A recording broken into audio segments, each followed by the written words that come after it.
नवेम्बर 6 तारिख गुरुवार सकाळ 9टा समय सुंदरगढ़ जिला शिपक ठाकुर संघ तरफ श्रद्धांजलि सभा और नीरव प्रार्थना कर भारतीय शिपक ठाकुर फेडरेशन सभापति तथा वर्ल्ड शिपक ठाकुर फेडरेशन उपसभापति जोगेंद्र सिंह दहिया एवं अंतर्राष्ट्रीय रेफरी तथा भारतीय शिपक ठाकुर फेडरेशन सदस्य अंकित कुमार बयान गत 4 तारिख रात्रि गोवार एक कार फेरुवा समय रात्रि गोटारे सड़क दुर्घटन अकाल मृत्यु घटी दुई जनकर अनुपस्थिति शिपक ठाकुर खेल बहुत क्षति घटी। ओडिशा राज्य शिपक ठाकुर संघ साधारण संपादक पृथ्वीराज साहू निर्देश क्रमे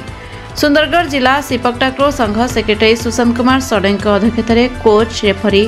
खेलाड़ी मानक नहीं पंचायत उच्च विद्यालय लेढ़ीमंग परिसर एक श्रद्धांजलि सभा और 2 मिनिट नीरव प्रार्थना करते।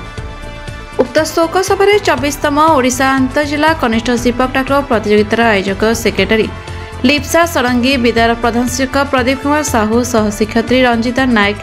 रेफरी विकास क्वास रसानंद महानंदिया जनसेवा समिति अनुष्ठान सभापति नयनी कुमार पटेल समस्त खेलाड़ी तथा विद्यालय छात्र छात्री अंशग्रहण कर श्रद्धांजलि सभा कराइथिले। Sundargarh Sushant Kumar Sadangi report the Republic Odisha 24 news.